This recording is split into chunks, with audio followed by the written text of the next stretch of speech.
Halo bosku, selamat datang di channel Alur Cerita Donghua. Semoga kita semua dalam keadaan sehat walafiat dan berlimpah rezeki. Sebelumnya, Mimin ingin mengingatkan bahwa konten ini full spoiler. Tanpa basa-basi dan berlama-lama lagi, yuk selanjutnya langsung saja kita dengarkan kembali alur cerita kisah Lin Yun dari Donghua Ancient Supremacy. Oh ya, jangan lupa subscribe dan nyalakan loncengnya, agar tidak ketinggalan notifikasi video terbarunya. Bab 736 mengejar bukan keabadian tapi mimpi. Lin Yun dan Tuan Liu Xuang duduk dengan sebotol arak kera di antara mereka sambil mengobrol dengan santai. Tuan Liu Xuang, apa hubunganmu dengan Xiao? Pertanyaan ini telah mengganggu Lin Yun untuk waktu yang lama karena Tuan Liu Xuang sepertinya tahu segalanya tentang Su Xiao. Kembali ke Kekaisaran Qin Besar, Tuan Liu Xuang adalah orang yang memberikan tinju harimau naga kepadanya tanpa mempedulikan sekte. Di masa lalu, Tuan Liu Xuang telah bertindak begitu riang seperti saat dia menyerah pada kompetisi gerbang naga, tidak menunjukkan ketertarikan padanya.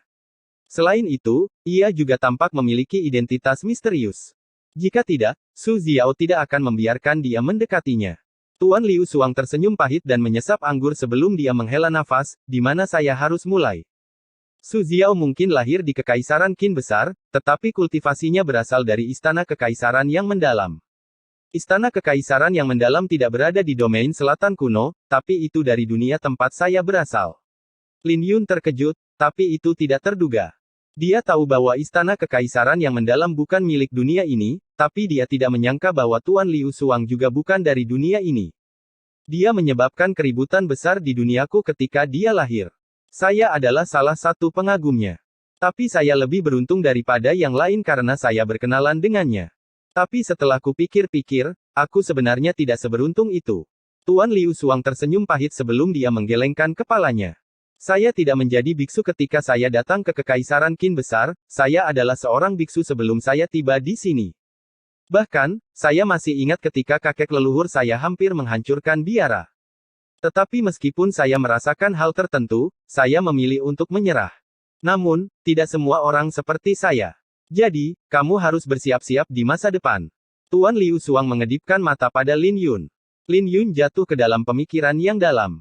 Menurut apa yang dikatakan Tuan Liu Xuang, hal-hal itu terjadi sebelum Su Xiao bergabung dengan Sekte Azureski.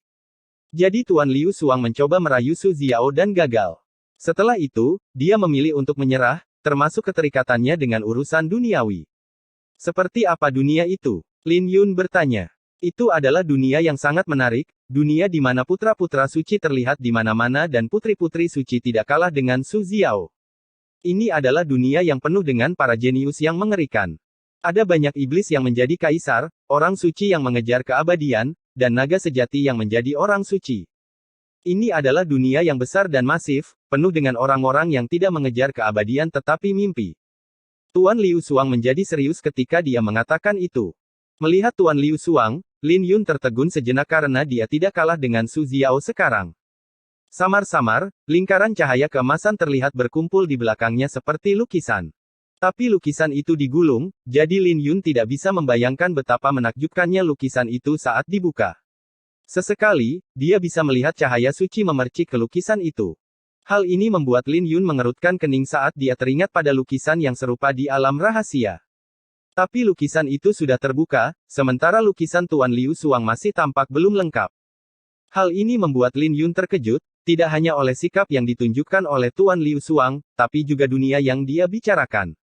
Keabadian berarti memiliki waktu untuk mencapai keinginan apapun. Tapi di dunia itu, orang-orang mengejar impian mereka, bukan keabadian. Lin Yun tidak bisa membayangkan seperti apa dunia itu. Apa yang kau lihat di belakangku? Tanya Tuan Liu Xuang. Cahaya suci yang tak terbatas menyinari sebuah lukisan. Tapi lukisan itu sepertinya tidak lengkap, kata Lin Yun setelah dia menenangkan diri. Dia tidak mengatakan bahwa dia punya firasat lukisan itu akan sangat menakjubkan ketika dibuka. Setiap orang memiliki lukisan di dalam hatinya. Lukisan saya sudah selesai, tapi saya tidak bisa membukanya. Sebelum saya meninggalkan rumah, saya mengubah nama saya menjadi Tuan Liu Xuang. Drifting Death adalah nama sebuah pedang dan dengan pedang itu, aku membunuh lebih banyak kultivator iblis daripada yang kau lihat. Saya membunuh orang baik dan jahat. Namun suatu hari, pedang itu patah dan saya tidak bisa membuka lukisan itu lagi. Tuan Liu Xuang tersenyum, kamu juga akan memiliki lukisanmu suatu hari nanti saat kamu masuk ke dunia itu. Era baru telah tiba dan semua orang memiliki kesempatan. Era baru. Su Xiao mengatakan itu kepada sesepuh dari Villa Gunung Beixue dan sesepuh itu tampak bersemangat. Era seperti apa yang membuat sesepuh itu begitu emosional? Secara umum, sulit bagi seorang pendekar pedang untuk terlalu terpengaruh secara emosional. Itu benar. Sebuah era baru yang akan melanda semua dunia. Tidak ada yang bisa menghindarinya. Kesempatan tak terbatas terbuka, itulah mengapa perjamuan drakonik kali ini sangat penting. Anda harus masuk ke dalam 10 besar atau akan sulit bagi Anda untuk melihatnya lagi, kata Tuan Liu Xuang. Namun dia tidak mengungkapkan terlalu banyak. Lin Yun juga tidak bertanya terlalu banyak tentang hal itu. Dia telah menjanjikan 10 guci arak monyet pada Tuan Liu Xuang hanya untuk mendengar bahwa era baru akan tiba dan jalan surgawi akan terbuka. Mari kita berhenti membicarakannya. Jangan tanya lagi karena Su Xiao tidak ingin memberitahumu tentang hal itu. Lagi pula, itu tidak ada hubungannya denganmu jika kamu tidak bisa masuk 10 besar. Tuan Liu Xuang tersenyum sambil mengusap kepalanya, siapa tahu, mungkin aku bisa mempertimbangkan untuk kembali ke kehidupan normal jika itu terjadi. Hehe, enyahlah. Lin Yun tersenyum. Dia tahu bahwa Tuan Liu Xuang hanya bercanda. Tuan Liu Xuang tidak bisa membuka lukisannya karena dia dibatasi oleh dirinya sendiri. Lin Yun merasa itu bukan karena Su Xiao. Dia mungkin melakukan sesuatu yang serius sebelum dia meninggalkan rumah. Perbedaan antara Tuan Liu Xuang dan kematian melayang mungkin hanya satu kata, tapi perbedaan maknanya sangat besar. Kematian berarti bencana, pembantaian, dan rasa sakit. Sementara itu, piala berarti cangkir yang digunakan untuk menampung anggur. Sambil menarik senyumnya, Tuan Liu Xuang berkata, tapi saya harus mengatakan dengan serius bahwa ada banyak orang jenius di dunia ini. Saya hanya salah satu pengagum Su Xiao. Jika Anda tidak cukup kuat, hasil akhir Anda akan mengerikan. Su Xiao tidak mungkin menyelamatkanmu sepanjang waktu, belum lagi dia harus menanggung. Tuan Liu Xuang menyadari bahwa dia melangkah terlalu jauh, jadi dia dengan cepat menutup mulutnya. Tapi Lin Yun sepertinya tidak terkejut. Aku sudah bisa menebak bahwa jalannya tidak mudah. Lin Yun meminum seteguk anggur dengan tekad di matanya, tapi suatu hari, aku akan menyusulnya dengan pedang di tanganku. Aku akan memotong siapapun yang berani menyentuhnya dan aku akan menanggung apa yang dia tanggung. Apa itu sumpah? Pada saat ini, Tuan Liu Xuang akhirnya tahu mengapa Su Xiao jatuh cinta pada Lin Yun. Orang jenius di dunia itu tidak sama dengan 7 orang jenius di kota Tianling. Namun, dia percaya pada Lin Yun. Jika dia tidak bisa membuka lukisannya seumur hidupnya lagi untuk melindungi gadis itu, sudah cukup jika pedang pria ini bisa melindunginya. Ayo minum. Tuan Liu Xuang tertawa dan membenturkan cangkir dengan Lin Yun. Mereka berdua minum sampai matahari terbenam. Ketika Lin Yun terbangun, dia sendirian. Tuan Liu Xuang telah pergi dan dia tidak tahu kapan mereka akan bertemu lagi. Mengumpulkan dirinya sendiri, dia menemukan Empyrean Aquatic yang jatuh dan bertanya tentang keadaan Lil Red saat ini. Empyrean Aquatic yang jatuh sepertinya tidak menyukai Lin Yun, tapi dia tetap membantunya. Dia memeriksa banyak catatan sebelum dia yakin bahwa Lil Red tidak mati. Dia hanya berada dalam keadaan yang agak aneh. Membawa Yin dan merangkul Yang. Lin Yun bergumam. Secara logika, Lil Red seharusnya sudah mati. Tapi garis keturunan naga di tubuhnya telah mencapai batas dan menunjukkan tanda-tanda evolusi, jadi berubah menjadi kepompong adalah proses yang harus dilaluinya. Tapi itu seharusnya tidak mungkin dengan garis keturunannya yang bermutasi. Saya penasaran apa yang terjadi dengannya. Mengapa kau tidak meninggalkannya denganku? Falling Aquatic Empyrean bertanya karena dia juga penasaran karena keadaan ini jarang terjadi. Lin Yun tertegun sejenak sebelum dia menolak Falling Aquatic Empyrean. Falling Aquatic Empyrean tersenyum, kamu harus pergi. Akan ada kesempatan di pegunungan Sky Mount dan kamu mungkin akan menderita dalam perjamuan drakonik jika kamu melewatkannya. Pada akhirnya, Lin Yun harus pergi. Seberapa kecil Empyrean Aquatic yang jatuh peduli padanya sehingga dia akan menggunakan alasan yang begitu buruk. Tapi apakah benar-benar ada kesempatan di pegunungan Sky Mount? Pegunungan itu milik Sekte Pedang, jadi kejadian-kejadian itu benar-benar terjadi sesekali. Bab 737 Pengasingan di Pegunungan. Setelah Lin Yun mengucapkan selamat tinggal pada Falling Aquatic Empyrean, dia pergi ke luar kota. Tapi saat dia berjalan, dia terus mengingat deskripsi yang diberikan Tuan Liu Xuang padanya mengenai dunia yang sangat besar itu, terutama bagian terakhir. Dia tidak bisa melupakan keanggunan Tuan Liu Xuang ketika dia menggambarkan dunia itu. Dibandingkan dengan Tuan Liu Suang dan dunia tempat dia berasal, ketujuh orang jenius itu tidak ada apa-apanya. Jadi bagaimana jika King Ruoyou berada di alam jiwa surgawi setengah langkah? Selalu ada seseorang yang lebih kuat di luar sana. Pada saat ini, Lin Yun mulai berpikir tentang apa yang akan dia cari di dunia itu. Dia memiliki keinginan untuk mengejar Su Xiao, untuk melindunginya. Dia memiliki keberanian untuk menghadapi semua orang jenius dan keinginan untuk membiarkan nama pedang pemakaman bunga diketahui oleh semua orang. Begitu saja, Lin Yun berjalan sambil melamun. Saat dia berjalan di kota, banyak orang mengenalinya dan mata mereka berkedip-kedip saat melihatnya. Lagi pula, siapa yang tidak tahu bahwa dia telah membantai ketujuh orang jenius itu. Namun pada akhirnya, seorang wanita yang luar biasa cantik membelanya dan menamparkan King Ruoyou. Selanjutnya, para tetua Gua Langit Ziyue hanya bisa pergi dengan ekor di antara kaki mereka. Keterkejutan itu bukanlah sesuatu yang bisa mereka gambarkan dengan kata-kata.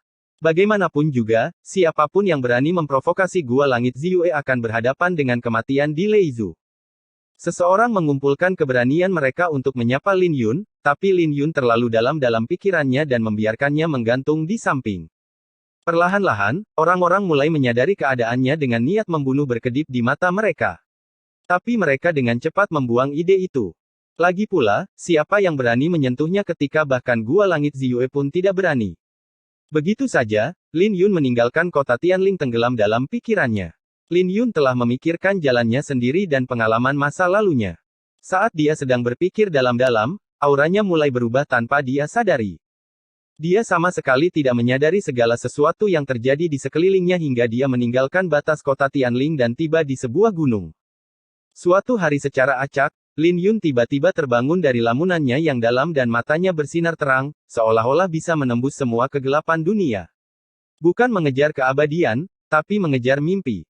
Kalau begitu pedang di tanganku tidak akan mengejar akhirat, tapi saat ini. Kata-kata itu mungkin tampak seperti membual bagi orang lain, tetapi pada saat ini, Lin Yun telah memberikan jiwa dan kehidupan pada jalur pedangnya. Tempat apa ini? Lin Yun menenangkan diri saat dia melihat sekeliling. Dia berada di atas gunung, tapi energi spiritual di sini tidak terlalu tinggi. Paling tidak, itu tidak ada bandingannya dengan pegunungan Sky Mount. Tapi berdiri di sini, suasana hati Lin Yun sangat tenang, seolah-olah dia telah membuang semua bebannya. Tuan Liu Suang itu benar. Tidak baik bagiku untuk mengetahui terlalu banyak. Jika saya tidak cukup cerdas, saya akan jatuh ke jalan yang salah. Beruntung aku sudah menyelesaikan semuanya, senyum Lin Yun sambil duduk di atas tumpukan batu. Perjamuan Dracula masih 3 bulan lagi dan aku punya cukup waktu untuk mengasingkan diri sekali lagi untuk mencerna semua hasil dari pertarunganku. Mata Lin Yun berkedip-kedip. Melalui pertarungannya dengan ketujuh orang jenius, dia telah mendapatkan lebih banyak pemahaman tentang Qi, setelah melampiaskan amarahnya. Seseorang bisa menderita rasa sakit, kelelahan, dan keluhan, tapi tidak pernah dipermalukan. Pertarungannya dengan 7 orang jenius telah menempa pengalaman bertarungnya dan juga menyehatkan Qi-nya. Qi, itu tidak terlihat, tapi benar-benar ada. Mungkin ini ada hubungannya dengan mengapa dia tidak bisa membuat terobosan dalam niat pedangnya. Banyak pikiran terlintas di benak Lin Yun saat dia menghubungkan Qi dengan niat pedang dan teknik bela diri yang telah dia pelajari. 9 transformasi naga biru adalah teknik pemurnian tubuh dan Lin Yun sudah mencapai puncak tahap keempat dengan teknik itu. Jadi karena vitalitas yang penuh dalam tubuhnya begitu menakutkan, dia mampu membunuh 7 orang jenius. Jika tidak, tidak mungkin baginya untuk bertarung begitu lama meskipun dia memiliki teknik pedang yang hebat. Adapun Sutra Pedang Ziyuan, itu adalah teknik kultivasi legendaris yang bahkan lebih kuat dari 9 transformasi naga biru. Dia telah mencapai tahap ke-11 di dalamnya dan kualitas energi asalnya sangat menakutkan. Kualitas energi asalnya bahkan lebih kuat daripada mereka yang berada di tahap Yin Puncak Yang. Tapi Lin Yun tahu bahwa itu masih belum cukup dibandingkan dengan orang seperti King Ruoyou. Tidak ada manfaatnya terlalu memikirkan hal ini. Aku harus mencerna hasil panenku terlebih dahulu. Lin Yun mengeluarkan beberapa batu giok spiritual kelas 4 dan menutup matanya. 3 hari berlalu dalam sekejap mata. Ketika Lin Yun membuka matanya, cahaya tajam melintas di pupil matanya. Memang, saya hanya bisa meningkatkan diri saya dengan cepat dalam pertempuran. Pertempuran telah memungkinkan saya untuk mengkonsolidasikan fondasi saya di tahap yin yang lebih rendah. 3 hari telah berlalu dan Lin Yun berhasil mengkonsolidasikan kultivasinya. Namun, dia masih jauh dari tahap Yin Yang yang lebih besar. Bagaimanapun juga, dia baru saja mencapai tahap Yin Yang kurang dari sebulan yang lalu. Saya tidak dapat membuat kemajuan lagi dalam kultivasi saya untuk saat ini. Saya mungkin juga akan mengasah sutra pedang Ziyuan saya sampai ke puncaknya. Jumlah batu giok spiritual kelas 4 yang dimiliki Lin Yun bisa menyaingi seluruh sekte. Dengan sumber daya sebanyak ini, dia bahkan mungkin bisa mencapai tahap ke-12. Dengan cahaya tegas berkedip di matanya, Lin Yun mengeluarkan tumpukan dan tumpukan batu giok spiritual di depannya. Dia mengeluarkan 20.000 batu giok spiritual, mengisi atmosfer dengan energi spiritual yang mirip dengan urat nadi spiritual. Ini seharusnya sudah cukup. Lin Yun bergumam sebelum dia duduk. Dia mengedarkan energi asalnya saat bunga Ziyuan mekar di bawahnya, memancarkan cahaya yang menyilaukan saat mulai memurnikan energi spiritual. Dengan setiap siklus yang dia selesaikan, dia akan mengekstra kotoran dalam tubuhnya. Dia terus-menerus memurnikan energi asalnya, memungkinkan energi pedang yang mengalir di pembuluh darahnya menjadi lebih tebal. Saat dia berkultivasi, batu giok spiritual secara bertahap meredup sementara sutra pedang Ziyuannya secara bertahap mencapai puncak tahap ke-11. 10 hari kemudian, seorang pemuda berpakaian biru membawa tas berjalan melewati gunung sambil mengumpulkan bahan dari binatang iblis. Kultivasinya hanya berada di tahap ketiga dari alam bela diri mendalam. Para kultivator pada akhirnya harus berkeliling untuk berkultivasi. Saya memanen cukup banyak dalam perjalanan ini.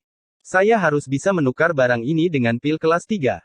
Kemudian, saya harus bisa mencapai tahap keempat. Mata pemuda itu bersinar dengan kegembiraan. Nama pemuda itu adalah Luo Han, seorang murid dalam dari sekte terdekat. Dia telah mencapai tahap ketiga dari alam bela diri mendalam pada usia 20 tahun dengan harapan menjadi murid inti. Aneh, mengapa energi spiritual di sini begitu padat? Luo Han melihat ke kejauhan dengan matanya berkedip-kedip karena dia bisa merasakan energi asal yang padat di depan. Kepadatan energi spiritual di gunung utama sektenya mungkin hanya pada level ini. Tepat pada saat ini, dia mendengar teriakan burung yang bergema, sangat mengejutkan hatinya karena terdengar seperti teriakan burung phoenix. Kemudian, api yang tak terbatas membumbung tinggi ke langit dan garis besar burung ilahi terlihat terbang ke kejauhan. Apa yang baru saja saya lihat? Jantung Luo Han berdegup kencang saat dia merasa bahwa dia telah menemukan sebuah kesempatan. Mengumpulkan keberaniannya, dia berlari menuju keributan. 1 jam kemudian, energi spiritual semakin padat saat dia semakin dekat. Tetapi ketika dia melangkah ke wilayah itu, dia tidak lagi berani mengambil langkah maju. Dia melihat sesuatu yang tidak akan pernah dia lupakan seumur hidupnya, setumpuk batu giok spiritual kelas 4 yang tak terhitung jumlahnya dan punggung seorang pendekar pedang berpakaian biru. Ketika pendekar pedang berpakaian biru itu berbalik, aura tak terbatas meledak darinya dan mengurangi tumpukan giok spiritual yang digunakan menjadi abu. Kemudian, tatapan pendekar pedang itu jatuh ke arahnya. Luo Han ketakutan saat dia mulai gagap, SSS senior. Melihat dia akan jatuh berlutut, Lin Yun menarik kembali auranya dan bergumam, ada orang yang berkultivasi di sini di gunung yang sunyi ini. N. Bab 738 Gelombang Binatang, 1 dalam 1000 tahun. Energi spiritual di sini sangat tipis sehingga Lin Yun bahkan tidak tertarik padanya. Kemudian lagi, dia tidak akan menyepi di sini jika tidak karena dia cukup yakin bahwa dia tidak akan terganggu. Tabu untuk diganggu dalam pengasingan karena seseorang akan mengamuk. Lin Yun mulai memeriksa Luo Han. Meskipun dia telah menarik kembali auranya, cahaya di matanya menjadi lebih tajam. Itu membuat Luo Han merasa seolah-olah dia akan terbelah menjadi dua pada saat berikutnya. Tapi setelah sekian lama berlalu, Lin Yun tersenyum. Ini mungkin tampak seperti gunung yang sunyi baginya, tapi ini sempurna untuk berlatih bagi para kultivator alam bela diri yang mendalam. Kembali ke pegunungan Sky Mountain, mereka yang dia temui berada di tingkat 7 orang jenius. Berdiri terlalu tinggi membuatnya mengabaikan beberapa hal. Itu normal bagi Luo Han untuk berada di alam bela diri yang mendalam pada usianya. Bagaimanapun, jenius yang mengerikan tidak ditemukan di mana-mana. Bahkan jenius yang paling lemah pun akan menjadi eksistensi yang menakutkan bagi mereka yang berada di kekaisaran Qin besar. Luo Han tidak tahu apa yang ada dalam pikiran Lin Yun. Pada saat ini, dia menyesal datang ke sini karena dia telah mengganggu seorang senior yang telah mengasingkan diri. Memikirkan hal itu, keringat dingin mulai mengalir keluar saat dia tergagap, aku tidak tahu kalau kau ada di sini. Aku akan segera pergi. Lin Yun baru saja mencapai tahap ke-11 dalam Sutra Pedang Ziyuan, memberikan bunga Ziyuannya 108 kelopak. Tubuhnya dipenuhi dengan energi asal dan dia ingin melihat berapa kali dia bisa membalikkan sirkulasi arai pedang Ziyuan. Pada akhirnya, dia mengedarkannya 9 kali dan menciptakan fenomena Phoenix. Tampaknya Luohan tertarik dengan fenomena tersebut dan datang ke sini untuk mencoba peruntungannya. Saya bukan senior. Nama keluarga saya Lin, dan saya 2 tahun lebih muda dari Anda, senyum Lin Yun. Kamu bukan senior. Fiu, kupikir aku akan mati. Luohan merasa lega sebelum senyumnya membeku. Dia 2 tahun lebih muda dariku. Bagaimana mungkin? Lin Yun tahu keraguan Luohan, tapi dia tidak repot-repot menjelaskan apapun dan bertanya, apakah kamu berasal dari suatu tempat di dekat sini? Ya, saya adalah murid dalam dari Sekte Awan Mengalir. Luohan menjawab setelah dia dengan paksa menenangkan dirinya sendiri. Lin Yun jatuh ke dalam pikiran yang dalam dan menatap Luohan. Sekte Awan Mengalir mungkin berada pada tingkat yang sama dengan Paviliun Pedang Ling Qiao.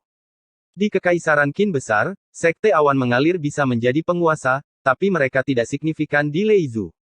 Memikirkan hal itu, Lin Yun berkata, kamu akan turun gunung juga, kan? Ayo pergi bersama. Oke. Luohan memiliki kegembiraan tertulis di wajahnya ketika dia mendengar tawaran Lin Yun. Keduanya mengobrol di sepanjang jalan. Luohan mengetahui bahwa Lin Yun baru berusia 18 tahun dan dia sangat terkejut. Untuk waktu yang lama, dia mendengar bahwa mereka yang berada di peringkat awan naga adalah para jenius yang mengerikan, jadi dia tahu bahwa itu tidak salah ketika dia melihat Lin Yun. Di saat yang sama, Lin Yun juga tahu di mana dia berada. Dia sudah keluar dari batas kota Tianling dan memasuki batas kota Mujian. Tapi dia saat ini berada di wilayah yang agak terpencil. Kota Mujian juga merupakan salah satu dari 7 kota di Leizhou, sebuah kota yang dipenuhi dengan banyak pendekar pedang.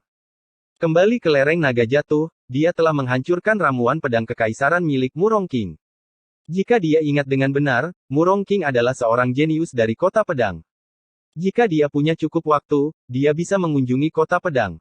Tapi sayang sekali bahwa perjamuan drakonik hanya tinggal 3 bulan lagi, jadi dia tidak punya waktu tambahan. Dia harus bergegas kembali ke Paviliun Pedang Ling Qiao kecuali jika dia memutuskan untuk bergabung dengan sekte lain. Tapi jelas, itu tidak mungkin. Di kaki gunung, tepat ketika keduanya akan mengucapkan selamat tinggal, Luohan menjadi gugup ketika dia merasakan ada sesuatu yang tidak biasa pada diri Lin Yun. Tuan Muda Lin, ada apa? Ada suara keras dan tanah bergetar. Lin Yun berbalik dan berkata dengan ekspresi serius saat dia melihat ke kejauhan. Langit telah berubah menjadi gelap dengan awan putih yang diusir. Tidak lama kemudian, separuh langit menjadi hitam, dan sumber asap hitam itu sepertinya berasal dari kota Tianling. Lin Yun tidak asing dengan asap hitam itu karena dia telah melihatnya di banyak tempat. Aura yang tidak menyenangkan. Secara umum, aura yang tidak menyenangkan seharusnya terkunci di alam rahasia dan jarang bocor keluar. Tetapi jika itu bocor, itu akan menyebabkan binatang iblis kehilangan alasan mereka. Tidak bagus. Ini adalah gelombang binatang buas. Aku harus kembali ke sekte. Wajah Luohan berubah ketika dia tahu bahwa dia harus bergegas kembali ke sekte. Sekte Anda seharusnya bisa melindungi dirinya sendiri kurang lebih. Ada beberapa desa di dekatnya. Beritahu mereka dan suruh mereka pergi ke kota besar. Lin Yun belum pernah melihat gelombang binatang buas, tapi sebagai pendekar pedang, dia lebih tenang dari Luohan. Mendengar pengingat Lin Yun, Luohan langsung menyadari bahwa penduduk desa tidak berdaya melawan gelombang binatang seperti itu. Tepat pada saat ini, seluruh gunung bergetar dengan raungan bergema di sekelilingnya. Ketika Lin Yun mengangkat kepalanya, dia melihat langit telah berubah menjadi gelap tanpa dia sadari. Lin Yun berkata, kamu harus pergi dulu. Hati-hati, Tuan Muda Lin. Luohan tidak berani menunda lagi. Tapi ketika dia bersiap-siap untuk pergi, beberapa binatang iblis yang mengamuk melesat keluar dari hutan. Masing-masing diselimuti kabut hitam dan tampak aneh. Melihat binatang iblis itu akan datang, Lin Yun menghunus pedangnya. Bulan bercahaya. Detik berikutnya, sebuah bulan termanifestasi dengan energi pedangnya, membantai ratusan binatang iblis sekaligus. Adegan ini mengejutkan Luohan. Bagaimanapun, terlalu menakutkan untuk membunuh begitu banyak binatang iblis dengan satu pedang. Ada tetua panggung Yin yang di Sekte Awan Mengalir, tapi Lin Yun berada di tingkat yang sama sekali baru. Lin Yun mungkin hanya berada di tingkat Yin yang lebih rendah, tapi sutra pedangnya telah mencapai tingkat ke-11 dengan niat pedangnya pada penguasaan penuh. Bahkan seseorang yang berada di alam jiwa surgawi setengah langkah pun tidak akan bisa mengalahkannya. Melihat Lin Yun tidak bergerak, sebuah pikiran yang menakutkan muncul di benak Luo Han. Apakah Lin Yun akan membunuh semua binatang iblis itu sendirian? Pikiran ini mengejutkannya saat dia berlari lebih cepat. Dia harus memandu penduduk desa ke kota yang lebih besar sekarang. Setelah Luo Han pergi, Lin Yun menyerbu ke arah binatang iblis. Binatang iblis itu dipengaruhi oleh aura yang tidak menyenangkan, membuat mereka lebih ganas dari biasanya. Tetapi jika mereka tidak berada pada tahap yin-yang, itu hanya masalah satu pedang. Bahkan ketika menghadapi binatang iblis tahap yin-yang, itu hanya masalah pedang lain. 1 jam kemudian, seluruh gunung berbau darah dengan mayat yang tak terhitung jumlahnya mengotori tanah. Semua binatang iblis dibunuh oleh Lin Yun. Berdiri di puncak gunung, Lin Yun mengaktifkan mata naga Aurora. Dia bisa melihat binatang iblis yang tak terhitung jumlahnya dengan pupil merah yang menakutkan. Setidaknya ada 1 juta dari mereka, yang mengejutkan Lin Yun. Gelombang binatang sebesar ini adalah sesuatu yang belum pernah terjadi sebelumnya. Hanya ada beberapa ribu binatang iblis di gunung dan bahkan tidak ada satu pun binatang iblis di tahap yin puncak yang. Tapi di antara gelombang binatang yang dia amati, dia melihat binatang iblis di alam jiwa surgawi setengah langkah dengan garis keturunan tuan dan bahkan raja. Lin Yun tidak takut pada binatang-binatang iblis itu, tapi akan merepotkan jika dia terjerat dengan mereka. Lin Yun melompat menuruni gunung dan menuju ke jalan setapak, aku harus mencari Luo Han terlebih dahulu. Banyak orang meninggal di sepanjang jalan, semuanya adalah rakyat jelata. Lin Yun menggelengkan kepalanya melihat pemandangan brutal itu dan melanjutkan perjalanan. Tampaknya dia hanya bisa memblokir satu sisi binatang iblis. Kekuatan seorang individu tidak signifikan dalam menghadapi gelombang binatang buas sebesar ini. Tidak butuh waktu lama bagi Lin Yun untuk menemukan penduduk desa. Ada puluhan ribu dari mereka yang berlarian dengan panik. Selain Luo Han, ada beberapa kultivator lain yang melindungi mereka serta mereka yang berada di alam istana ungu. Setelah melihat Lin Yun, Luo Han bersukacita, ini Tuan Muda Lin. Dia adalah orang yang membunuh lebih dari 100 binatang iblis dengan pedang. Para ahli alam istana ungu semuanya berbalik untuk melihat Lin Yun. Ketika Lin Yun menyadari bahwa mereka adalah kultivator pengembara, dia terkejut. Huff. Apakah Anda meremehkan kami, para kultivator pengembara? Ada banyak murid sekte, tetapi mereka hanya mementingkan kehidupan mereka. Seorang kultivator pengembara berkata setelah melihat tatapan Lin Yun. Maaf tentang itu. Lin Yun terkejut. Kemudian lagi, itu masuk akal karena mereka bukan kultivator iblis. Sedangkan untuk murid sekte, orang bisa melihat hanya dengan melihat 7 orang jenius. Mereka bahkan lebih buruk dari para kultivator pengembara. Kami akan melindungi mereka. Kota-kota terdekat juga tidak aman. Gelombang binatang itu terlalu tiba-tiba dan ukurannya belum pernah terjadi sebelumnya. Kita harus melindungi mereka di kota pedang. Seorang pria tua berkata dengan sungguh-sungguh. Ya, para jenius dari peringkat awan naga akan datang setelah mencapai kota Mujian bersama dengan para tetua alam jiwa surgawi. Lin Yun teringat kata-kata Falling Aquatic Empyrean saat ini bahwa akan ada kesempatan. Jadi ternyata Empyrean air jatuh tidak berbohong padanya. Bab 739 setia pada hati Anda.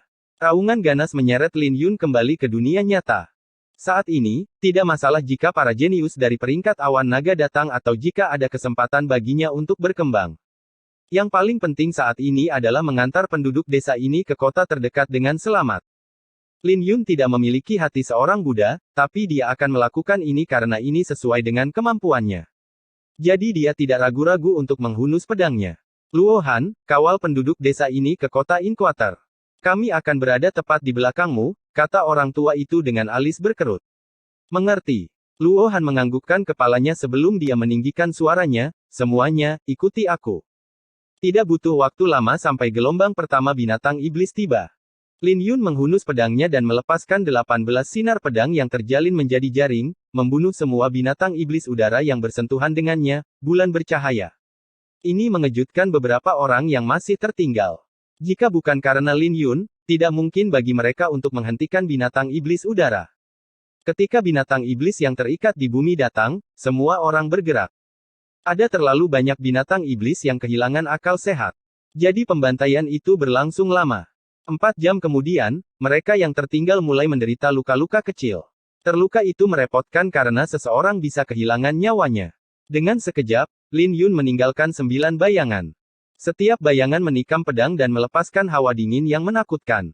Saat ini, Lin Yun sedang mendorong 7 langkah mendalam sampai ke batasnya karena bercak-bercak binatang iblis dibekukan dari 9 arah yang berbeda. Mati.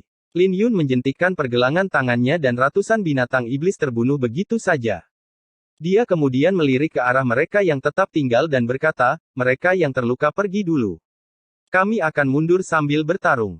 Ada terlalu banyak binatang iblis, jadi mereka hanya bisa mundur saat mereka bertarung. Bagaimanapun, tidak mungkin bagi mereka untuk menghadapi semua binatang iblis ini sendirian. Terima kasih, Tuan Muda Lin.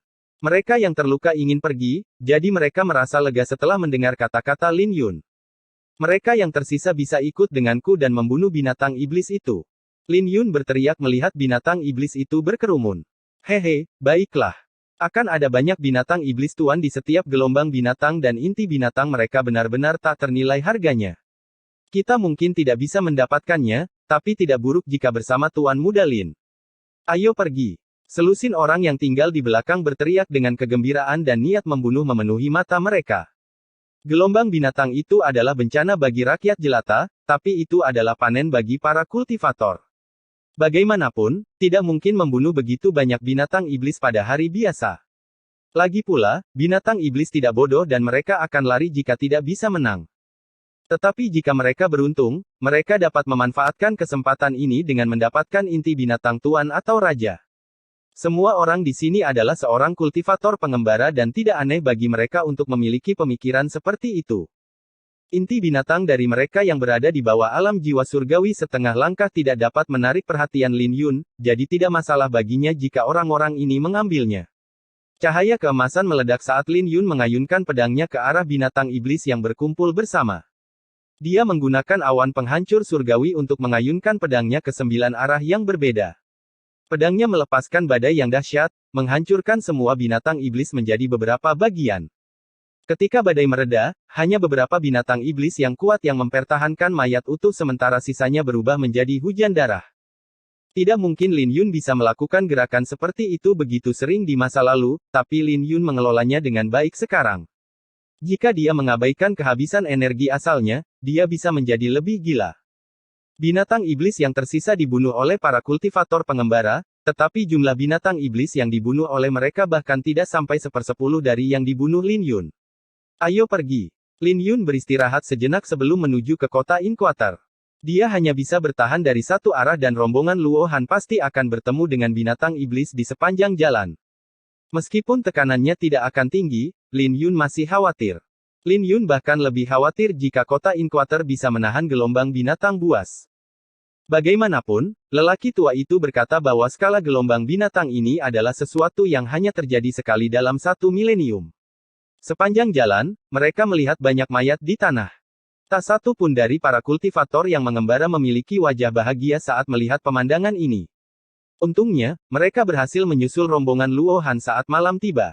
Dari puluhan ribu penduduk desa, hampir 1.000 orang telah tewas. Namun, hebatnya mereka mampu melindungi sebagian besar penduduk desa. Tuan Muda Lin, kami bertemu dengan binatang buas di sepanjang jalan dan banyak orang meninggal, kata Luo Han dengan nada sedih karena banyak orang meninggal di depannya. Lin Yun menganggukkan kepalanya dan tidak mengatakan apa-apa lagi. Dia merasa bahwa segala sesuatunya tidak terlalu optimis di kota Inquatar. Kita sudah sampai di kota Inquatar. Semuanya cepat masuk. Sebuah kota besar muncul di hadapan semua orang saat matahari terbenam. Gerbang kota terbuka dan sekelompok orang keluar. Ketika pemimpin merasakan aura mereka, dia bersuka cita, beberapa ahli alam istana ungu. Tidak buruk. Kita harus bisa bertahan sepanjang malam. Semua orang memasuki kota karena rakyat jelata membutuhkan istirahat karena mereka menghabiskan sepanjang hari berlari untuk hidup mereka. Bahkan banyak kultivator yang kelelahan. Suara yang berbicara tidak asing bagi Lin Yun dan matanya berbinar ketika dia mendekat. Lin Yun, pemimpin tim yang datang dari kota memiliki sosok yang kuat. Dia adalah Warbis Feng Ye dari Kekaisaran Qin Besar. Dia bersuka cita saat melihat Lin Yun dan berlari menghampiri sebelum dia menepuk pundak Lin Yun. Haha, tidak pernah kubayangkan bisa bertemu denganmu di sini. Tepukannya sangat kuat, yang membuat wajah beberapa orang kultivator pengembara berubah. Apakah dia mencoba membunuh Lin Yun? Tapi Lin Yun melirik Feng Ye sebelum menoleh ke orang-orang di sekitarnya. Mereka sepertinya bukan pasukan lokal, jadi dia bertanya, mengapa kalian menjaga kota? Di mana klan lokal? Jangan sebut mereka. Mereka lari saat gelombang binatang datang. Sebagian besar kultivator di kota adalah mereka yang berada di dekatnya. Masuklah, kita harus menutup gerbang, kata Feng Ye. Keduanya mengobrol sambil berjalan. Jadi Feng Ye juga meninggalkan kekaisaran Qin besar setelah kompetisi gerbang naga seperti dia dan mulai berkeliaran di domain selatan kuno. Tapi tidak seperti Lin Yun, Feng Ye pergi bersama Zuo Yun. Keduanya meninggalkan kekaisaran Qin besar belum lama ini dan menuju ke Leizhou. Bagaimanapun, ada banyak peluang dan kejeniusan di sini. Keduanya memiliki beberapa pertemuan dan berniat untuk kembali ke kekaisaran Qin besar, tetapi mereka tidak pernah menyangka bahwa mereka akan bertemu dengan gelombang binatang buas. Zuo Yun juga ada di sini. Lin Yun tertegun sejenak. Dia memiliki kesan yang mendalam pada orang ini dan dia bertanya-tanya seberapa jauh Zuo Yun telah meningkatkan teknik pedangnya. Lin Yun tahu bahwa Zuo Yun pasti akan tumbuh dengan cepat setelah meninggalkan kekaisaran Qin besar. Jika Anda berada di alam Istana Ungu, ikuti saya. Feng Ye memimpin semua orang menuju rumah Tuan Kota. Itu kosong ketika gelombang binatang datang dan sekarang ditempati oleh mereka sebagai markas mereka. Kota Inquater tidak signifikan di prefektur petir karena hanya sebuah kota kecil. Selain dari rumah Tuan Kota, tidak ada susunan spiritual di sekitar kota yang bisa menahan dampak gelombang binatang.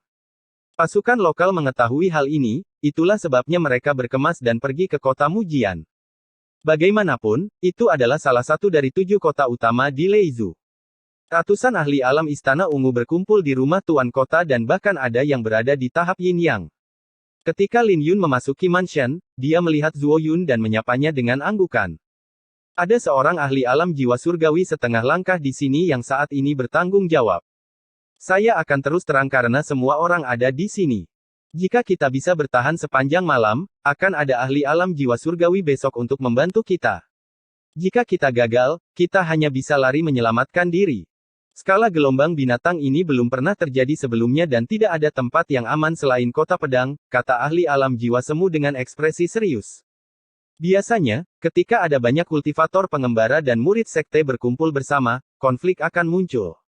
Tapi saat ini, mereka tidak bisa diganggu satu sama lain karena mereka semua sedikit banyak memiliki hati yang baik hati karena mereka ingin tinggal di sini. Beristirahat selama 1 jam di kota, mereka kemudian menuju ke tembok kota bersama pria tua itu. Matahari telah terbenam, yang membuat hutan di sekitar kota terlihat lebih mencekam dari biasanya. Ini akan menjadi malam yang panjang bagi banyak orang. Berdiri di tembok kota, Lin Yun memandangi kegelapan dan terdiam. Dia sudah lama mendengar tentang gelombang binatang buas, tapi dia benar-benar terkejut setelah bersentuhan dengannya. Di dunia ini, yang kuat memangsa yang lemah dan rakyat jelata harus menyerahkan hidup mereka di tangan para kultivator. Jika kota tidak dapat dilindungi, para kultivator akan melindungi hidup mereka terlebih dahulu. Mereka mungkin memiliki hati yang baik hati yang membuat mereka tetap tinggal, tetapi mereka bukan orang suci. Tak satu pun dari mereka bersedia mengorbankan hidup mereka untuk orang lain. Pada saat ini, Lin Yun akhirnya tahu mengapa dia ingin menjadi kuat. Dia tidak ingin bergantung pada orang lain. Pada saat ini, pemahaman Lin Yun di jalur pedang meningkat pesat. Raungan bergema saat mata yang tak terhitung jumlahnya bersinar dalam kegelapan dan memelototi kota. Ini membuat semua orang gugup saat lelaki tua alam jiwa surgawi setengah langkah itu berkata, mereka ada di sini. Bab 740 Kunang Kun. Semua orang menuangkan energi asal mereka ke dalam pupil mereka. Dengan kultivasi mereka, mereka bisa melihat binatang iblis yang tak terhitung jumlahnya dalam formasi yang jelas. Binatang iblis alam bela diri mendalam berada di bagian paling depan, binatang iblis alam istana ungu berada di tengah, dan binatang iblis alam jiwa semu berada di bagian paling belakang. Di bawah infeksi aura yang tidak menyenangkan, binatang iblis itu tampak lebih haus darah dari biasanya. Orang tua itu berbicara dengan sungguh-sungguh, mereka yang berada di tahap yin dan tahap yang membentuk kelompok yang terdiri dari 4 orang. Mereka yang berada di tahap yin yang membentuk kelompok yang terdiri dari 2 orang. Aku akan mengambil kepala tembok kota. Tidak ada seorang pun di sini yang merupakan seorang prajurit, jadi tidak mungkin untuk membuat susunan. Jadi orang tua itu hanya bisa menggunakan cara ini saat semua orang mulai bubar. Teman muda, aku akan bergabung denganmu. Seorang pendekar pedang parubaya tersenyum saat dia mendarat di samping Lin Yun. Kultivasinya berada pada tahap Yin Puncak Yang. Dia kira-kira berusia 40-an tahun karena aura yang dia pancarkan bahkan lebih kuat dari Chu Muyan dan Chen Ziyu. Lin Yun bisa melindungi dirinya sendiri, jadi menarik sekali kalau orang ini datang menemuinya. Lin Yun hanya menganggukkan kepalanya sebagai jawaban. Teman muda, nama belakangmu Lin, kan? Namaku Long Hao. Pria parubaya itu sepertinya tertarik pada Lin Yun, tapi obrolan mereka berakhir saat binatang iblis itu menyerbu. Lin Yun tidak mengucapkan sepatah kata pun saat dia menghunus pedang pemakaman bunga dan melompat dari tembok kota. Tanah retak saat dia mendarat di tanah saat dia mulai membantai binatang iblis yang datang padanya. Pedang yang sangat kuat. Long Hao mengerutkan alisnya dengan keterkejutan di pupil matanya. Dia bisa merasakan bahwa Lin Yun tidak menggunakan banyak energi asal dalam serangannya. Dia hanya menggunakan niat pedangnya. Menarik. Ketertarikan di mata Long Hao tumbuh semakin pekat. Dia berpikir bahwa Lin Yun akan membutuhkan bantuannya, tapi kekuatan Lin Yun telah melampaui imajinasinya. Dalam sekejap mata, semua binatang iblis alam bela diri yang mendalam benar-benar dibantai. Kemudian, binatang iblis alam istana ungu menyerbu. Lin Yun mengayunkan pedangnya dan darah berceceran dari binatang iblis. Tapi dia terkejut karena binatang iblis itu tidak mati. Kau belum mati. Binatang iblis tingkat Yin yang meraung kesakitan sambil menyemburkan geyser air hijau dari mulutnya. Air itu memiliki sifat korosif, tapi Lin Yun menghadapinya dengan menusukkan pedangnya. Geyser air itu terbelah menjadi dua dan binatang iblis itu hancur. Anak ini menarik. Long Hao terkejut sebelum dia tersenyum, dengan dia di sini, akan lebih mudah bagiku. Serang. Jangan beri mereka waktu untuk berkumpul kembali. Orang tua itu meraung. Dengan itu, Lin Yun dan para ahli panggung Yin yang menyerbu tanpa ragu-ragu. Bulan bercahaya. Awan surgawi hancur. Segudang embun beku. Lin Yun mengeksekusi 3 jurus pamungkas dari pedang Aqua Selenik. Bulan bercahaya pada awalnya hanya sinar pedang, tapi sekarang, telah berevolusi menjadi ratusan sinar pedang yang terjalin bersama. Sedangkan untuk pecahnya awan surgawi, itu bahkan lebih kuat saat tornado setinggi 100 kaki menyapu, membunuh semua binatang iblis yang dilewatinya. Orang ini sedikit terlalu kuat. Bibir Feng Ye bergerak-gerak melihat pemandangan ini. Tidak seperti yang lain, dia telah menyaksikan kekuatan pedang Aqua Selenik kembali di kompetisi Gerbang Naga. Saat itu, kekuatannya masih belum terlalu berlebihan. Tidak mengherankan. Bagaimanapun juga, dia ingin bersaing dengan para jenius di peringkat awan naga. Zuo Yun, di sisi lain, lebih tenang dari Feng Ye. Dia berada di tahap yang puncak. Dia mungkin tidak sekuat Lin Yun, tapi dia tidak kalah dengan para jenius di peringkat luar. Pemuda ini sedikit terlalu kuat. Bahkan banyak pendekar pedang di kota pedang tidak sekuat dia. Sulit untuk mengatakannya. Bagaimanapun juga, kota Mujian adalah kota para pendekar pedang. Penampilan Lin Yun telah menarik perhatian banyak orang, tapi tidak ada perubahan di wajah Lin Yun. Lin Yun memahami gelombang binatang buas lebih baik dari yang lain dan dia memiliki ritmenya sendiri. Lin Yun juga memahami jalur pedangnya saat dia membantai, memilah-milah tekniknya dan terus-menerus tetap setia pada hatinya. Sudah luar biasa bagi para jenius untuk memahami niat pedang Xiantian atau niat bela diri lainnya di usia yang begitu muda. Tapi tidak banyak yang bisa membawa niat pedang mereka ke penguasaan yang lebih besar. Sedangkan untuk penguasaan yang sempurna, hanya ada 2 atau 3 orang di seluruh domain selatan kuno yang mencapai hal ini di usia yang begitu muda. Lin Yun adalah salah satunya. Sedangkan untuk niat pedang spiritual, tidak ada satu orang pun yang mencapainya. Itu jarang terjadi bahkan di antara para pendekar pedang senior. Mungkin ada beberapa, tapi mereka bisa dibilang legenda. Bagaimanapun, kultivasi dan pemahaman niat pedang tidaklah mudah. Tapi Lin Yun bertekad untuk mencapainya. Jika niat pedang spiritual adalah sebuah legenda, maka dia akan menandainya dengan namanya dan bersinar terang di perjamuan drakonik. Sialan, itu harimau petir. Binatang iblis tingkat yin yang lebih besar tiba-tiba menyerbu saat Feng Ye dan Zuo Yun bertarung dengan beberapa binatang iblis tingkat yin yang. Tapi begitu harimau petir melompati, bunga Ziyuan bermekaran dan sinar pedang perak melesat di langit, menembus kepala harimau petir dan merenggut nyawanya. Selanjutnya, sinar pedang itu terus berlanjut dan membasmi setengah dari binatang iblis yang mengelilingi keduanya. Itu adalah jari ilahi yang menjentikkan. Feng Ye tidak bisa berkata-kata. Dia telah menyaksikan betapa kuatnya jari ilahi menjentikkan di masa lalu, tetapi itu menjadi sangat kuat sekarang. Dibandingkan dengannya, Zuo Yun lebih tenang saat dia melepaskan niat pedang yang menakutkan, menghentikan binatang iblis untuk melewatinya.